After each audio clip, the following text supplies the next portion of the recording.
Esta mañana, hermanos, vamos a continuar estudiando el plan de Dios para las misiones y específicamente vamos a estar viendo el plan de Dios para las misiones en el Antiguo Testamento. Y esto es de suma importancia para nosotros porque yo creo que generalmente nos pasa que a veces leemos el Antiguo Testamento, leemos los libros del Antiguo Testamento y yo creo que nos ha pasado que nos sentimos un poco desconectados de la historia del Antiguo Testamento. Podemos pensar que esto solo se trata de Israel, que esto solo se trata del pueblo de Dios escogido a través de Abraham, y de pronto nos encontramos leyendo los libros un poco más rápido para avanzar de pronto a principios que pensamos que sí se aplican a nosotros. Pero lo cierto, hermano, es que la historia de la Biblia es una sola. Toda la Biblia trata acerca de nuestro Señor Jesucristo, de su plan redentor para nosotros, de la obra que Él va a llevar a cabo por medio de su sacrificio. Y por eso nuestro Señor Jesucristo, cuando se manifiesta a los discípulos de Emaús, allá después de haber resucitado, dice que les dijo, comenzando por Moisés y continuando con todos los profetas, les explicó lo referente a Él en todas las Escrituras, porque todas las Escrituras apuntan a nuestro Señor Jesucristo. Toda la Biblia apunta a Él y a este plan de redención que el Señor tiene no solo para una nación, sino para todos los pueblos de la tierra, para todas las naciones de la tierra.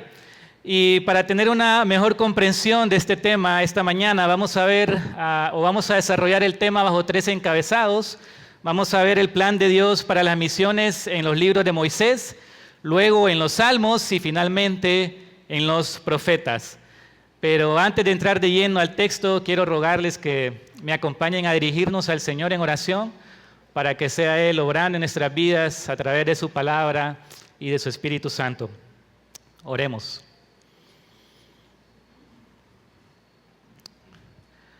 Amado Señor, Padre, te agradecemos, Señor, por tu benevolencia, Padre, por tu paciencia y tu bondad hacia nosotros, Señor. Te agradecemos por nuestro Señor Jesucristo, Padre. Gracias a su sacrificio en la cruz, Señor, a su obra de expiación por nosotros, es que estamos aquí reunidos, Señor,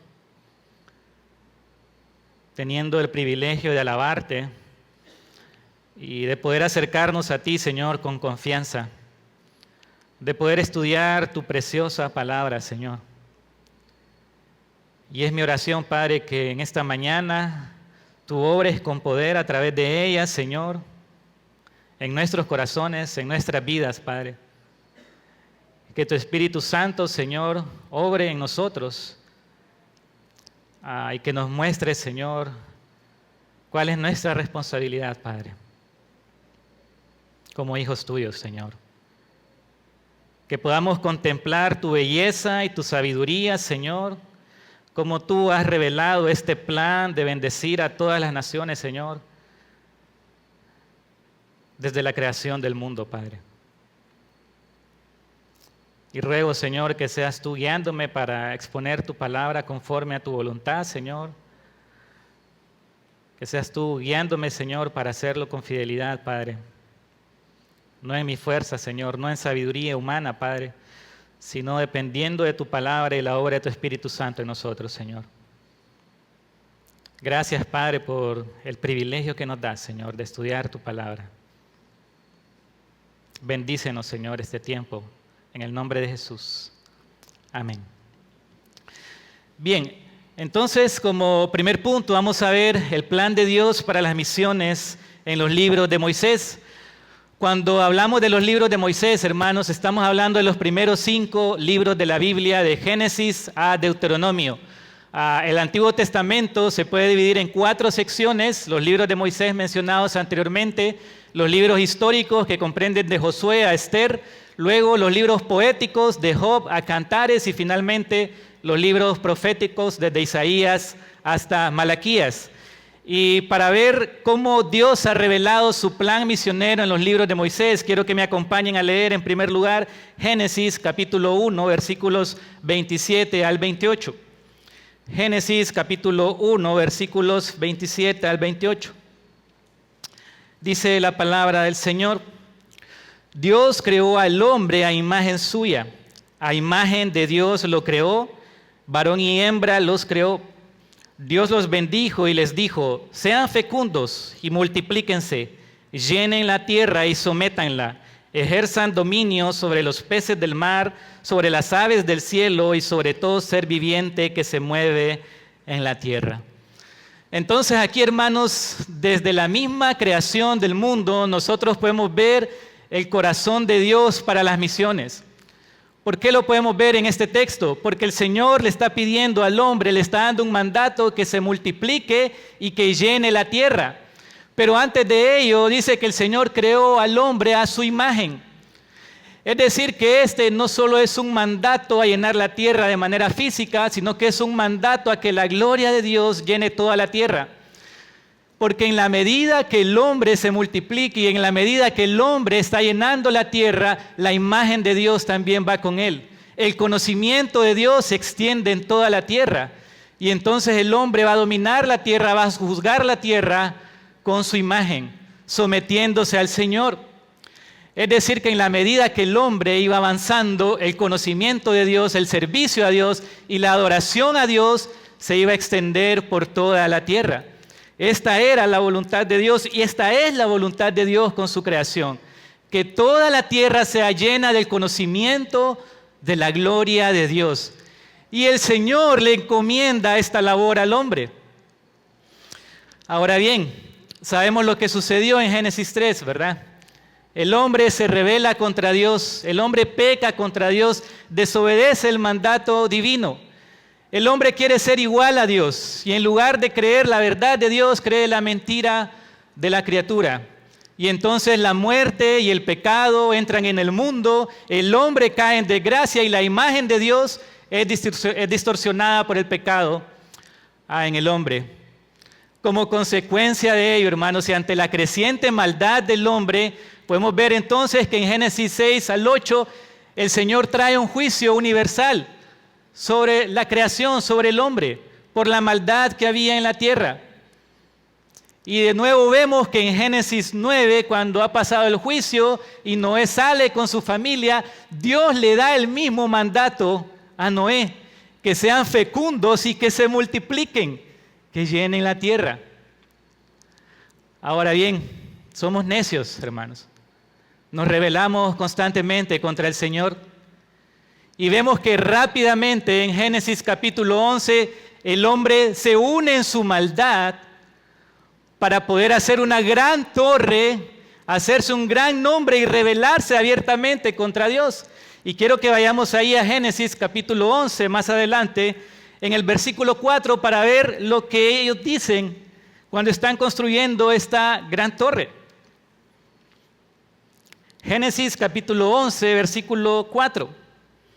Miren lo que dicen estos hombres: vamos, edifiquémonos una ciudad y una torre cuya cúspide llegue hasta los cielos, y hagámonos un nombre famoso, para que no seamos dispersados sobre la superficie de la tierra. Nosotros, hermanos, siempre buscando nuestra propia gloria, nuestra propia exaltación. El hombre siempre buscando ser famoso, ser él el grande. Y miren cómo abiertamente aquí se rebelan contra Dios y dicen: vamos, porque no sea que seamos dispersados sobre la faz de la tierra. Ahora, hermanos, este pasaje no solo muestra nuestro orgullo, no solo muestra nuestra rebelión contra Dios, también muestra lo insignificante que somos, lo débiles que somos, lo frágiles que somos. ¿Saben? Porque el Señor simplemente descendió, vio a estos hombres y lo único que hizo fue confundir su lengua. Y los esparció sobre la faz de la tierra. A pesar del hombre, el Señor siempre va a cumplir su propósito. El Señor siempre va a llevar a cabo su voluntad. Y no hay hombre en la tierra que pueda detener el propósito divino. No hay una nación que lo pueda hacer. Ahora bien, a causa de esta rebelión, entonces, ¿es que el propósito de Dios es frustrado? De ninguna manera, hermanos. Si nosotros vamos a ver que en Génesis capítulo 12, el Señor nos revela el siguiente paso en su plan misionero, a través del llamado que hace a Abraham. Quiero que me acompañen a leer ahora nuevamente Génesis capítulo 12, versículos del 1 al 3. Vamos a leer varios textos, hermanos, pero vamos a ir de una manera progresiva a través del Antiguo Testamento. Génesis capítulo 12, versículos del 1 al 3. Y el Señor dijo a Abraham: vete de tu tierra, de entre tus parientes y de la casa de tu padre, a la tierra que yo te mostraré. Haré de ti una nación grande y te bendeciré, engrandeceré tu nombre y serás bendición. Bendiceré a los que te bendigan y al que te maldiga maldeciré. Y en ti serán benditas todas las familias de la tierra. Aquí vemos nuevamente el deseo de Dios, no solo de bendecir a un hombre, no solo de bendecir a una familia, sino a todas las familias de la tierra. El Señor llama a Abraham y le da una promesa de bendición universal. En ti serán benditas todas las familias de la tierra. Ahora, ¿cómo el Señor iba a llevar a cabo esto por medio de Abraham? El Señor lo revela en Génesis, más adelante, en Génesis capítulo 22. El Señor prueba a Abraham, conocemos la historia, le pide a su hijo Isaac que lo ofrezca en holocausto. Abraham se dispone a ofrecer a Isaac, a obedecer la voz de Dios, y cuando Abraham está por sacrificar a su hijo, Dios lo detiene. Y en el versículo 18 el Señor le dice: en tu simiente serán bendecidas todas las naciones de la tierra, porque tú has obedecido mi voz. Entonces el Señor aquí muestra cómo es que Él va a bendecir a todas las familias de la tierra, en la simiente de Abraham, por medio de la simiente de este hombre. Ahora, ¿quién es esta simiente? ¿Qué está diciendo el Señor aquí? Eso lo vemos revelado en el Nuevo Testamento, cuando Pablo está hablando precisamente de este tema, y en Gálatas 3:16 dice lo siguiente: ahora bien, las promesas fueron hechas a Abraham y a su descendencia. No dice y a las descendencias como refiriéndose a muchas, sino más bien a una, y a tu descendencia, es decir, a Cristo. Es decir, que lo que Pablo está diciendo es que esta simiente que se le promete a Abraham aquí, que va a bendecir a todas las familias de la tierra, es nuestro Señor Jesucristo. Porque es solo a través de Cristo, hermanos, que Él va a traer redención, salvación y bendición a todas las naciones. Es solo a través de Cristo que Él va a llevar a cabo este plan. Nosotros vemos que Adán fracasó. Vemos que la descendencia de Noé también fracasó. Pero el Señor está revelando aquí que a través de la simiente prometida a Abraham, Él va a cumplir su propósito mundial. Él va a cumplir su plan misionero de llevar salvación y redención a todas las naciones. Nosotros podemos ver en el Nuevo Testamento que dice que Dios le anunció las buenas nuevas a Abraham. Dios le anunció el Evangelio a Abraham. Dios le estaba anunciando a Abraham cuál era su propósito: de bendecir a todas las familias de la tierra. Ahora bien, el Señor hace un pacto con la descendencia física de Abraham, es decir, con el pueblo de Israel. Y el Señor hace este pacto con el pueblo de Israel, hermanos, con el mismo propósito. Y ahora quiero que vayamos más adelante en Éxodo capítulo 19, versículos del 5 al 6. Éxodo capítulo 19, versículos del 5 al 6.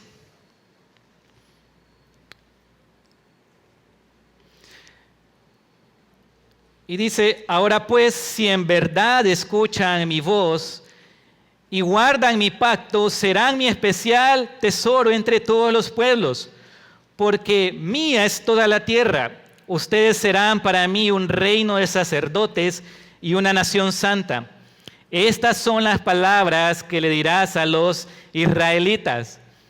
El Señor escoge al pueblo de Israel y los escoge, dice el texto, para que sean un reino de sacerdotes, una nación santa. Es decir, que Él aquí está revelando la función misionera del pueblo de Israel, porque los sacerdotes son intermediarios, hermanos, entre Dios y los hombres. Y lo que Israel tenía que hacer entonces era ser ese intermediario entre Dios y las naciones y revelar el carácter de Dios, revelar la justicia de Dios. Y con ese propósito específico también Dios les da la ley a ellos para que puedan revelar su justicia. Y ahora quiero que me acompañen ahí más adelante a Deuteronomio 4, versículos 5 al 6. Miren lo que el Señor dice cuando les da la ley. Deuteronomio 4, 5 al 6.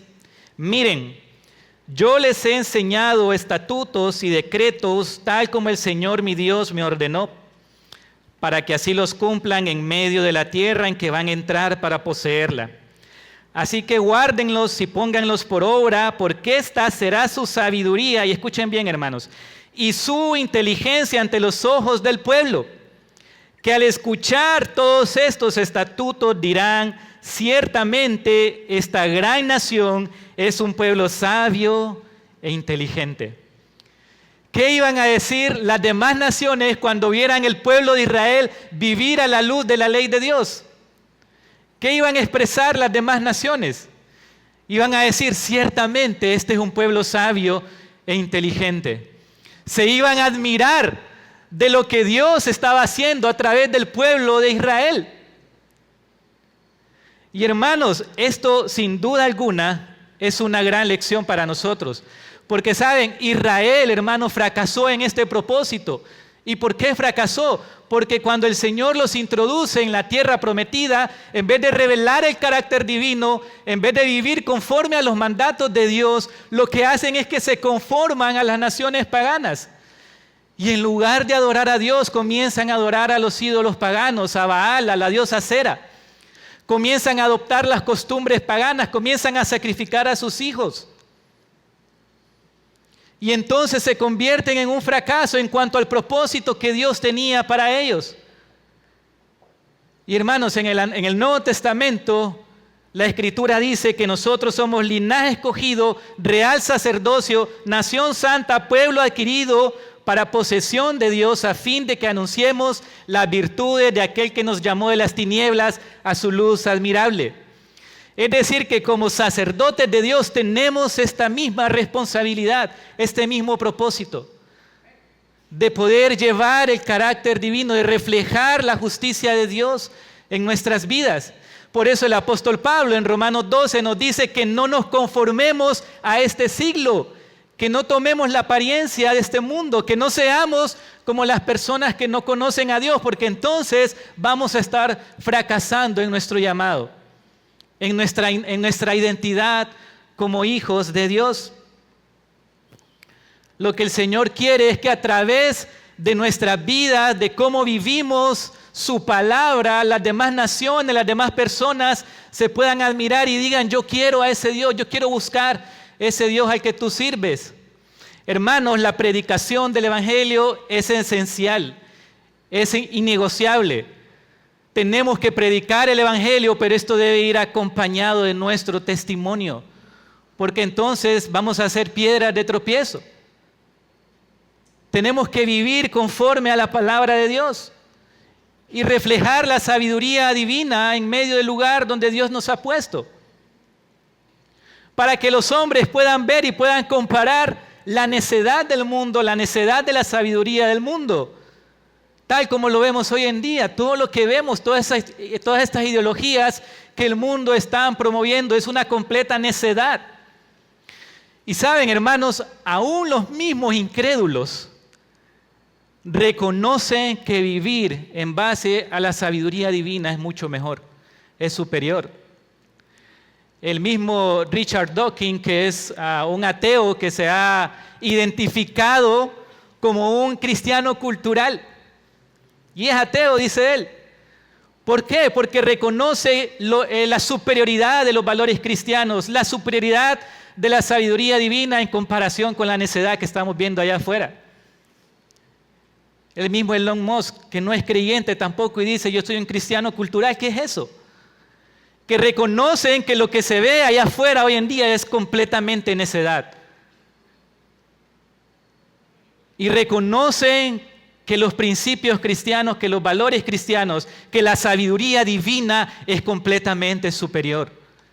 Y es por eso, hermanos, que como iglesia, como creyentes, nosotros debemos reflejar el diseño divino. Debemos reflejar el carácter divino. Debemos vivir conforme a sus estatutos para que el mundo pueda apreciar la diferencia. Por eso el Señor nos llama allá en Mateo 5 que somos como una ciudad en un monte, que somos la luz del mundo. Porque para esto fuimos llamados, para hacer luz en medio de las tinieblas y para que las naciones y las personas se admiren del carácter divino. Ahora, hermanos, Israel, como les mencionaba, fracasó. Fracasó en este propósito de reflejar el carácter de Dios. Fracasó como una nación sacerdotal. Pero el Señor entonces va a continuar siempre con su plan. Su plan no se detiene, hermanos. Su plan no es frustrado por absolutamente nada. Y ahora vamos a ir a los libros de los Salmos para ver cómo el Señor entonces anuncia que el cumplimiento final de este plan va a venir por medio de la persona de Cristo. Vayamos entonces al libro de los Salmos, al capítulo 2, versículos 7 al 8. Salmos capítulo 2, versículos 7 al 8.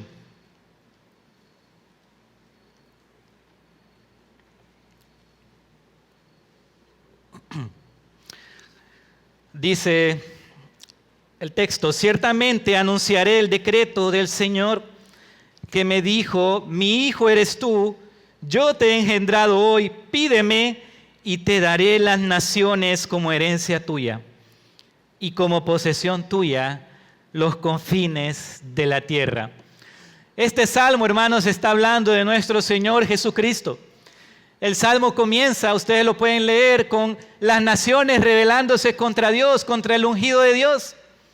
Y dice que Dios se burla de ellos. Y dice aquí en el texto, en el versículo 7, en que Él ha anunciado el decreto del Señor que me dijo, mi hijo eres tú. Este es Cristo hablando. Yo te he engendrado hoy. Ahora, ¿a qué se refiere esto? Bueno, cuando nosotros leemos Hechos capítulo 13, versículo 33, hermanos, podemos deducir que aquí está hablando de la resurrección de Cristo. ¿Por qué? Porque en Hechos 13, 33, Pablo está hablando de la promesa de Dios, del Mesías, y dice que Él ha cumplido esta promesa resucitando a Cristo y cita este texto en específico. O sea que cuando Dios está diciendo yo te he engendrado hoy, está hablando de la resurrección de Cristo, está diciendo que Él ha revelado que Cristo es su Hijo, tal como lo reveló en el bautismo y lo reveló en la transfiguración. ¿Por qué? Porque a través de la victoria de Cristo, Él ha sido declarado Hijo de Dios con poder por medio de la resurrección. Así lo dice Romanos 1:4. Y cuando Cristo vence la muerte, vence el pecado y resucita victorioso, hermanos, el Señor le dice, pídeme y te daré las naciones como herencia y como posesión tuya los confines de la tierra. El Señor ganó esta herencia universal a través de su victoria en la cruz del Calvario, a través de resucitar victorioso de la muerte, a través de vencer el pecado y la muerte en la cruz. Él ganó una herencia, Él ganó todas las naciones como posesión suya. Y saben, hermanos, esto para mí es asombroso, porque cuando nosotros leemos la tentación de Jesús, en Mateo capítulo 4, nosotros vemos que el diablo le ofreció esto a Jesús. Mateo 4:8 le dice, otra vez el diablo lo llevó a un monte muy alto y le mostró, gracias Alex, y le mostró los reinos del mundo y la gloria de ellos. Y le dijo, todo esto te daré si postrado si te postras y me adoras. O sea que el diablo, hermano, le estaba ofreciendo lo mismo a Jesús sin ir a la cruz. Le estaba ofreciendo los reinos y la gloria de ellos, perdón, sin ir a la cruz, sin el sufrimiento que Jesús tenía por delante. Pero nuestro Señor Jesucristo tenía una misión. Él se mantuvo fiel. Él se mantuvo obediente hasta la muerte por nosotros. Por amor a nosotros. Por amor a su Padre. Para hacer su voluntad. Él fue fiel. Y saben, hermanos, cuando Él vence la cruz, cuando Él muere en la cruz, vence la muerte y resucita victorioso, el Padre le dice: las naciones son tuyas. Esta es mi herencia para ti. Así es como el Señor revela el alcance mundial de la redención, el sacrificio de Cristo, de la obediencia de nuestro Señor Jesucristo. Y es por su obra, hermanos, que cada uno de nosotros estamos aquí. Y si tú le has entregado tu vida al Señor, le perteneces a Él. Le pertenecemos a Él, somos su herencia, somos posesión suya. Somos de Él. Esto debe maravillarnos y llenarnos de gratitud hacia nuestro Salvador. Pero aquí no solo encontramos esta herencia universal que el Señor le promete a su Hijo, sino que también podemos ver una adoración universal en los libros de los Salmos. Y hermanos, hay muchos textos en los Salmos que hablan de una adoración universal, pero nos vamos a concentrar en uno, en el Salmo 86, versículos del 8 al 9, Salmo 86, 8 al 9. Salmo 86, 8 al 9 dice: no hay nadie como tú entre los dioses, oh Señor, ni hay obras como las tuyas. Todas las naciones que tú has hecho vendrán y adorarán delante de ti y glorificarán tu nombre. Todas las naciones que tú has hecho vendrán delante del Señor y van a adorarle. Y esto fue lo que Juan vio en Apocalipsis capítulo 7, versículos 9 al 10. Quiero que me acompañen a leer Apocalipsis 7 al 9 al 10.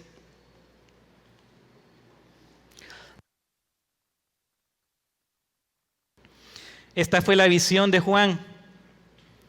Y dice el texto: después de esto miré y vi una gran multitud que nadie podía contar, de todas las naciones, tribus, pueblos, lenguas, de pie delante del trono y delante del Cordero, vestidos con vestiduras blancas y con palmas en las manos. Clamaban a gran voz: la salvación pertenece a nuestro Dios, que está sentado en el trono y al Cordero.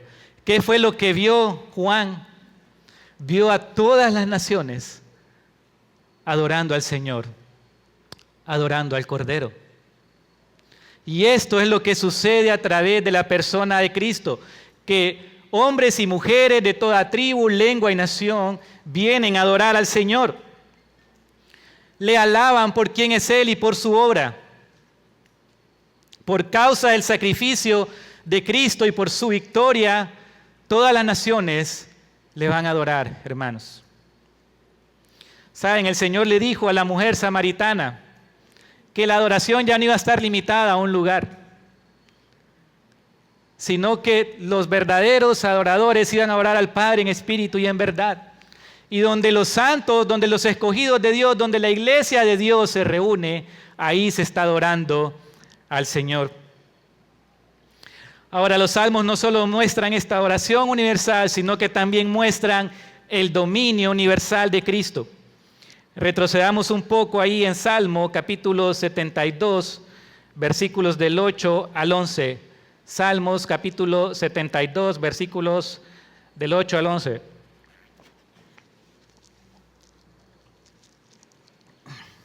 Miren lo que dice este texto, hermanos. Domine Él de mar a mar, y desde el río Éufrates hasta los confines de la tierra. Dobléguense ante Él los moradores del desierto, y sus enemigos laman el polvo. Los reyes de Tarsi y de las islas traigan presentes. Los reyes de Sabá y de Seba ofrezcan tributo. Y póstrense ante él todos los reyes de la tierra, sírvanle todas las naciones. ¿Qué es lo que nos está diciendo este texto? Que todas las naciones se van a postrar delante de él. Todas las naciones se van a someter al señorío y al dominio de Cristo. Y hermanos, a veces para nosotros esto es bien difícil, ¿no? Porque nos llevamos muy constantemente, nos dejamos llevar por nuestra vista. Y nosotros nos ponemos a pensar, ¿cómo es que esto va a suceder? ¿Cómo es que las naciones se van a someter al dominio de Cristo? Pero hermanos, en la medida que el Evangelio avanza y que las personas reconocen a Cristo como su Señor y su Salvador, el reino de Cristo y el dominio de Cristo es establecido en la vida de esa persona y en ese lugar. Esa persona es transformada y si alcanza su familia también, y si alcanza su cultura, su sociedad van a ser transformadas por el Evangelio de Cristo. Y las personas se van a someter al Señor, a su dominio. Pero es necesario que nosotros avancemos en esta obra. Es necesario que nosotros nos involucremos entonces, que llevemos el Evangelio, que proclamemos la verdad de Dios, que proclamemos el reino de Cristo, para que las demás naciones se asombren. Y en la medida que el Evangelio avanza, entonces vamos a ver el dominio de Cristo y el señorío de Cristo en todo lugar. ¿Saben? Esto fue lo que dijo Rahab cuando llegaron los espías a ella, Jericó, cuando el pueblo de Israel estaba entrando a conquistar la tierra. Rahab recibió a los espías y les dijo: hemos escuchado lo que Dios ha hecho con ustedes. Y sabemos que Dios es Dios en el cielo y Dios en la tierra. Una pagana, una incrédula, hermanos, al escuchar y al ver lo que Dios estaba haciendo con su pueblo, se estaba volviendo a Él. Hay una cita de Charles Spurgeon que me encanta y que quiero leérselas porque creo que es de mucho ánimo para nosotros, para entender, hermanos, cuál es nuestra responsabilidad en este tema. Dice él: somos un destacamento de los soldados del rey cumpliendo el servicio militar en un país extranjero, pero no nos atrincheramos, sino que conquistamos territorio para los dominios de nuestro Señor. No nos expulsarán, al contrario, echaremos nosotros a los cananeos, porque esta tierra nos pertenece. El Señor nos la ha entregado y la sojuzgaremos.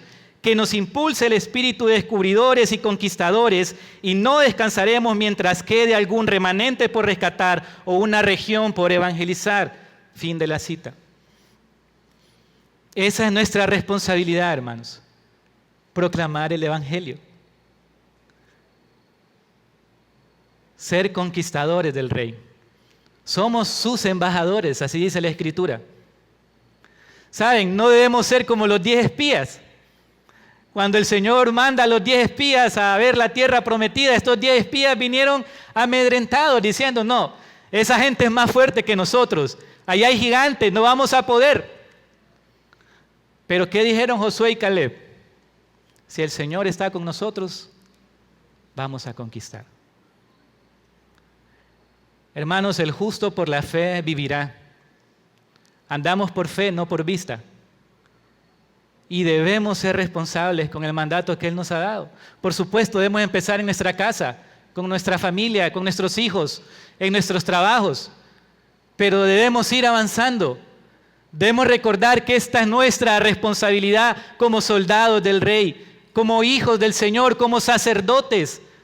Él nos ha escogido con este propósito. Y nosotros no podemos ser estériles en la obra del Señor. Tenemos que reflejar que realmente somos sus hijos y que somos soldados al servicio de este Rey. Las puertas del Hades, hermanos, no van a prevalecer contra la iglesia. Ahora, como tercer punto, el Señor también ha revelado su plan para las misiones en los libros de los profetas. Quiero que me acompañen a leer entonces Isaías capítulo 42, versículos del 1 al 2. Isaías 42, versículos del 1 al 2.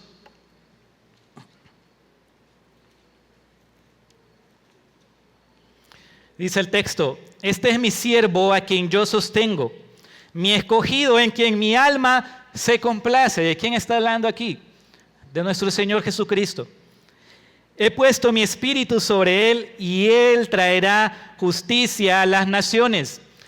El libro de Isaías, hermanos, es llamado el Evangelio en el Antiguo Testamento porque constantemente está hablando del siervo de Dios, de este Mesías que iba a traer salvación a través de su sacrificio. Y aquí en Isaías 42 se refiere a él como el siervo de Dios y en quien su alma se complace. Saben, aquí mismo en Isaías el Señor se había referido como a su siervo respecto al pueblo de Israel. Pero el pueblo de Israel fracasó en su misión. Pero el Señor dice, mi siervo, mi escogido, refiriéndose a Cristo, en quien mi alma se complace, Él sí va a traer justicia a las naciones. No solo a un pueblo, no solo a una nación, sino justicia para todas las naciones. Ahora, ¿qué es esta justicia? Por un lado, es esta justicia que se nos atribuye, es la justicia de Cristo. Cuando un pecador se arrepiente y pone su confianza en Jesús, Dios le imputa la justicia de Cristo y nos reconcilia con Dios por medio de su sacrificio. Ahora, hermanos, pero esta justicia que se nos imputa a nosotros también es una justicia que se va a ver reflejada en nuestras vidas. Y nuevamente es una justicia que va a cambiar nuestra manera de vivir, va a transformar nuestra familia, nuestra vida, nuestro trabajo, nuestros negocios, la manera en cómo nosotros vivimos. Es una justicia práctica. Hermanos, cuando nosotros leemos la historia de grandes misioneros a través del tiempo, estos misioneros llegaban a una tribu que de pronto eran caníbales o que sacrificaban a sus hijos o cometían incestos, pero cuando el evangelio llegaba ahí, estas personas abandonaban todas estas prácticas. Esta es la justicia que Dios trae por medio de nuestro Señor Jesucristo. Una justicia que transforma nuestras vidas y el lugar donde nosotros vivimos. Hermanos, no se trata de decir solo que somos creyentes, sino que nuestras vidas realmente reflejen que hemos nacido de nuevo, y que vivimos conforme a la voluntad de Dios. Ahora bien, el Señor no solo promete esta justicia universal a través de nuestro Señor Jesucristo, sino que también promete una casa de oración universal. Y vamos más adelante ahí a Isaías capítulo 56, versículos del 6 al 7. Isaías capítulo 56, versículos del 6 al 7. Y dice, y a los extranjeros que se unan al Señor para servirle y para amar el nombre del Señor, para ser sus siervos, a todos los que guardan el día de reposo sin profanarlo y se mantienen firmes en mi pacto. Miren lo que dice el 7. Los traeré a mi monte, a mi santo monte, y los alegraré en mi casa de oración. Sus holocaustos y sus sacrificios serán aceptos sobre mi altar, porque mi casa será llamada casa de oración. ¿Para quién? Para todos los pueblos. No solo para un pueblo, para todos los pueblos. Es una casa de oración para todos los pueblos. Ahora, hermanos, quiero que pensemos en algo. ¿Dónde más se dice acerca de este texto una casa de oración para todos los pueblos? ¿En qué episodio del Nuevo Testamento lo encontramos? Cuando Jesús va a purificar el templo, porque estaban ahí los cambistas y estaban haciendo un mercado del templo del Señor. Pero ¿saben por qué cita este texto nuestro Señor? Porque lo estaban llevando a cabo en el patio de los gentiles. Y lo que debería ser un lugar para que todas las naciones fueran a adorar a Dios, los judíos lo habían convertido en un mercado.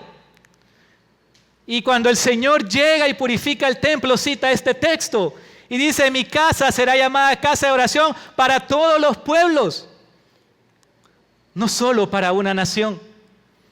Es decir, que el Señor estaba dando una imagen o estaba presagiando que Él iba a restaurar el propósito divino para su casa, para su templo, que fuera un lugar de refugio para todas las naciones. ¿Y por qué digo que lo estaba presagiando? Porque sabemos que el templo de Dios ya no es un lugar físico, Que la casa de Dios ya no es un lugar físico. ¿Quién es la casa de Dios ahora? ¿Quién es el templo de Dios ahora, hermanos? La iglesia. Primera de Timoteo 2:15, nosotros somos la casa de Dios, columna y baluarte de la verdad. Efesios 2:18 al 22, nosotros somos el templo de Dios, su iglesia. Y la iglesia está conformada de personas de toda tribu, pueblo, lengua y nación. De hecho, yo sé que aquí en la iglesia hay hermanos que son de Brasil, que son de Venezuela, que son de Estados Unidos, y estamos aquí como uno solo, como un solo cuerpo, alabando al Señor, adorando al Señor en su casa. Y el Señor revela esto, hermanos, desde el Antiguo Testamento, que su casa es una casa de oración para todos los pueblos. Aquí vemos el propósito inclusivo de Dios para las naciones. En Isaías capítulo 2 dice lo mismo: acontecerá en los postreros días que en el monte de la casa del Señor será establecido como cabeza de los montes, se alzará sobre los collados y confluirán a él todas las naciones. Vendrán muchos pueblos y dirán: vengan, subamos al monte del Señor, a la casa del Dios de Jacob, para que nos enseñe acerca de sus caminos y andemos en sus sendas, porque de Sión, y escuchen esto, hermanos, porque de Sión saldrá la ley y de Jerusalén la palabra del Señor. Esto era lo que Dios quería con su pueblo Israel y con su ley, que las naciones vinieran a adorarlo por medio de su pueblo.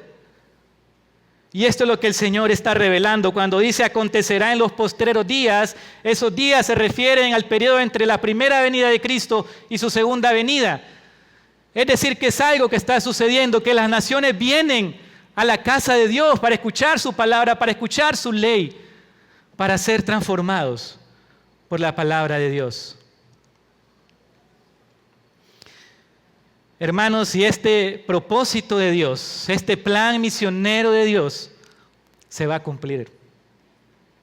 Nada puede frustrar sus planes.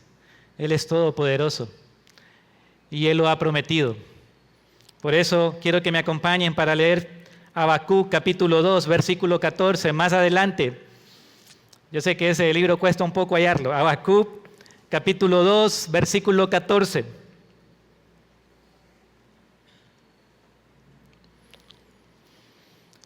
Aquí el Señor nos da una promesa universal y dice: pues la tierra se llenará del conocimiento de la gloria del Señor, como las aguas cubren la mar.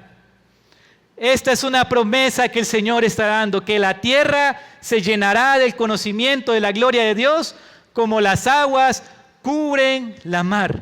El Señor lo va a cumplir, hermanos. El Señor lo va a cumplir porque Él lo está prometiendo. Esto revela el cumplimiento final de su promesa, la consumación final de su plan misionero, de llevar salvación y redención a todas las naciones, de manera que la tierra será llena del conocimiento de la gloria de Dios. Por eso es que podemos ver, hermanos, que a través de Moisés, los salmos y los profetas, el Señor viene revelando de manera progresiva su plan misionero. Y este plan se va a cumplir. El Antiguo Testamento, hermanos, solo sienta las bases para este llamado que nuestro Señor Jesucristo nos hace al final a todos en Mateo 28, 19 al 20, de ir por todo el mundo y predicar el Evangelio. Y si creemos realmente lo que el Señor está revelando en su palabra, vamos a ser obedientes a Él. Y vamos a llevar su palabra y la vamos a proclamar y lo vamos a hacer con fe, no con incredulidad, porque confiamos en las promesas de Dios. Jesucristo ha dicho que Él está con nosotros y en eso debemos poner nuestra confianza, no en lo que vemos allá afuera, no en nosotros mismos, sino en la promesa del Rey.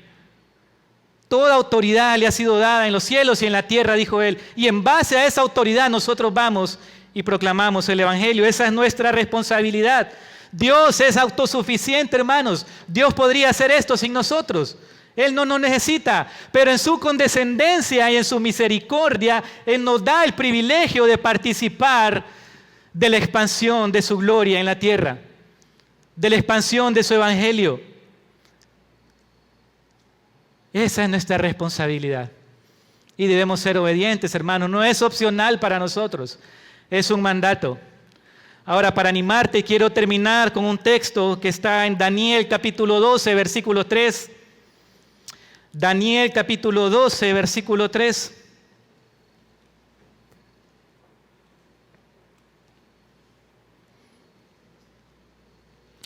Miren lo que dice el Señor acerca de aquellos que obedecen su mandato. Los entendidos brillarán como el resplandor del firmamento, y los que guiaron a muchos a la justicia como las estrellas por toda la eternidad.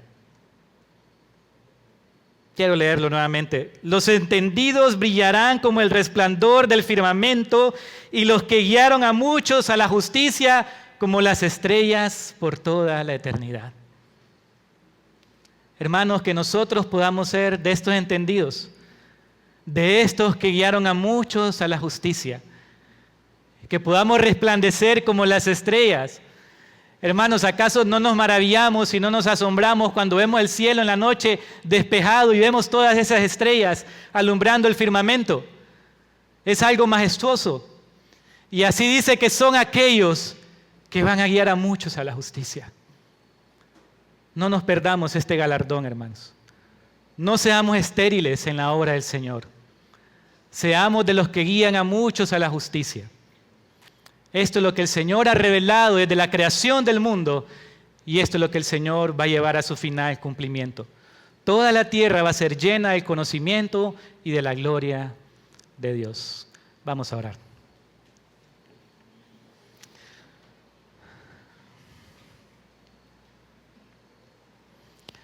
Señor amado, Padre, te damos gracias por tu palabra, Señor. Tu sabiduría, Señor, es inescrutable, Padre, es incomparable, Señor. Tu grandeza, tu majestad, tu perfección, Señor. Nos asombramos en ver cómo has revelado desde la creación, Señor, que tú quieres traer bendición a tu pueblo, Padre. Que tú quieres que la tierra sea llena del conocimiento de tu gloria, Señor. Yo te ruego, Señor, que nos des tu gracia, que nos des tu misericordia, tu favor, Padre, y que nos ayudes para que en el poder de tu Espíritu Santo, Señor, y en obediencia a tu palabra, podamos involucrarnos, Señor, en la bendición y el privilegio que tú nos has dado de ser luz, de poder guiar a otros a la justicia, de poder dar a conocer a nuestro Señor Jesucristo, Padre. De manera que tu reino siga estableciéndose en la tierra, siga avanzando en la tierra, siga creciendo, Señor, siga proclamándose. Señor, ayúdanos a no amedrentarnos con la maldad que vemos allá afuera, con las ideologías que se impulsan día tras día, Señor, que recordemos quién va delante de nosotros. Que recordemos que tú estás con nosotros, Señor, que seamos obedientes. Y ayúdanos, Señor, sobre todo a ser humildes, a comenzar en nuestras propias casas, a proclamar tu verdad en nuestras propias casas, Señor, y a ser un reflejo de tu carácter y de tu ley, Señor, con nuestra propia familia, Señor. Gracias por tu bendita palabra, Señor, en el nombre de Jesús. Amén.